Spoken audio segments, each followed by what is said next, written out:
بسم اللہ الرحمن الرحیم۔ السلام علیکم ناظرین، میں اس وقت اسلام آباد کی اس جگہ پہ ہوں کہ کل تک یہاں مسجد تھی، مدنی مسجد کے نام سے یہاں ایک مسجد تھی جسے کل رات منہدم کر دیا گیا ہے۔ اس مسجد کی تاریخ اور عمر پاکستان سے بھی بڑی ہے۔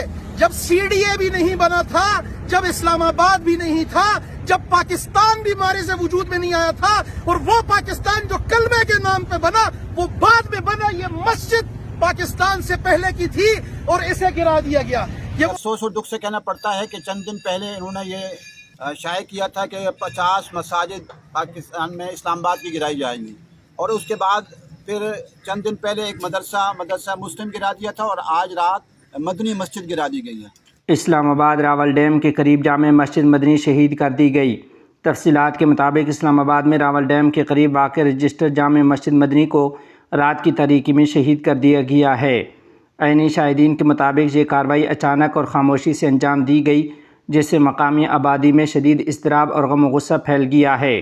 دینی حلقوں اور شہریوں نے اس واقعے کو مذہبی آزادی اور عبادت گاہوں کے تقدس پر حملہ قرار دیتے ہوئے شدید الفاظ میں مذمت کی ہے۔ علماء کرام اور اکابرین سے مطالبہ کیا جا رہا ہے کہ وہ اس معاملے پر متفقہ اور دو ٹوک موقف اختیار کریں۔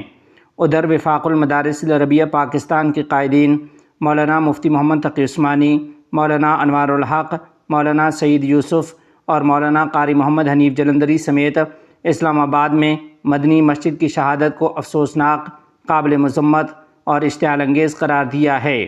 انہوں نے کہا کہ ضیاء الحق مرحوم کے دور سے قائم قدیمی مسجد اور دینی مدرسہ کو شہید کرنا اللہ رب العزت کے غیظ و غضب کو دعوت دینے کے مترادف ہے۔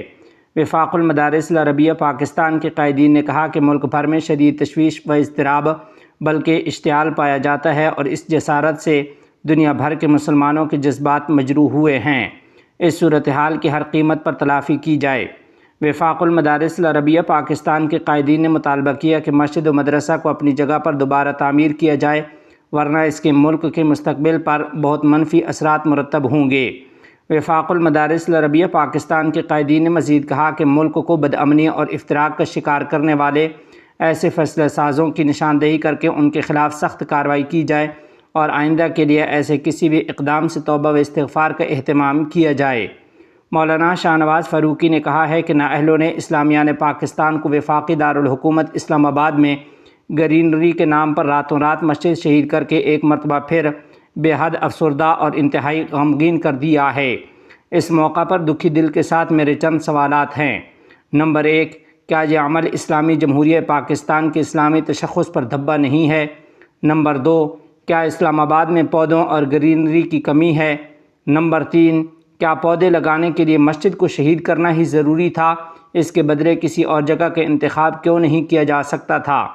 نمبر 4، کیا یہ اقدام ایک مخصوص طبقے کو کمزور اور دوسرے مخصوص طبقے کو خوش کرنے کے لیے تو نہیں کیا گیا؟ نمبر 5، آخر اس کی ضرورت کیا تھی؟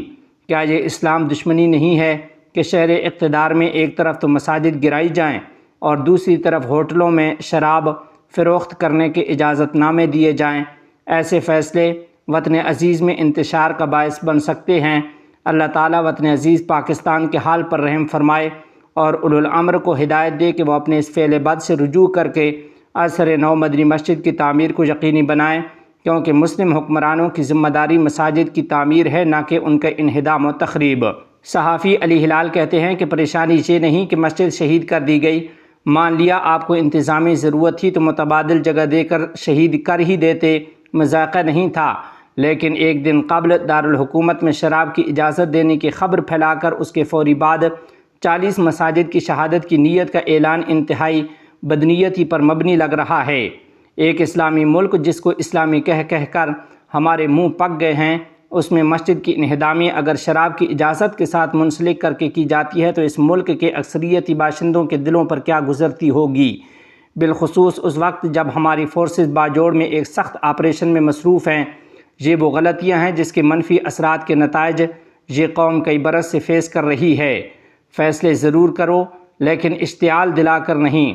پہلے سے ہماری پریشانیاں کیا کم ہیں کہ تم جگر پر اور چرکے لگاؤ۔ صحافی آصف محمود کہتے ہیں کہ مسجد گرین بیلٹ پر تھی، گرا دی گئی۔ سوال یہ ہے کہ مسجد سے چند قدم آگے اسلام آباد کلب کے سامنے گرین بیلٹ کہاں جاتا ہے؟ کیا افسر شاہی کے اس عیش کدے پر بھی قانون کا اطلاق ہوگا؟ گرین بیلٹ کی طرح مارگلا نیشنل پارک میں بھی تعمیرات پر پابندی ہے، تو کیا TKR نامی ہوٹل کو بھی گرایا جائے گا؟ کیا گنز اینڈ کنٹری کلب بھی نیشنل پارک کی حدود میں نہیں؟ اس پر قانون کب لاگو ہوگا؟ کیا فیض آباد سے اسلام آباد داخل ہوتے ہی جو پولیس کا دفتر ہے جہاں لائسنس جاری کیے جاتے ہیں، کیا وہ بھی نیشنل پارک میں ہونے کی وجہ سے غیر قانونی نہیں؟ کیا گرائی گئی مسجد سے لے کر اسلام آباد کلب تک جتنے بھی ہوٹل ہیں سب کے سب نیشنل پارک کی زمین پر نہیں؟ تو یہ کیوں قائم ہیں؟ یہ لیز کن طاقتور لوگوں کے پاس ہے، کیا اسے بھی منسوخ کیا جائے گا؟ کیا شکرپڑیاں کے اطراف میں قائم تمام دفاتر، تمام ہوٹل نیشنل پارک میں ہونے کی وجہ سے غیر قانونی نہیں؟ کیا قانون میں صاف درج نہیں کہ نیشنل پارک میں تعمیرات نہیں ہو سکتی؟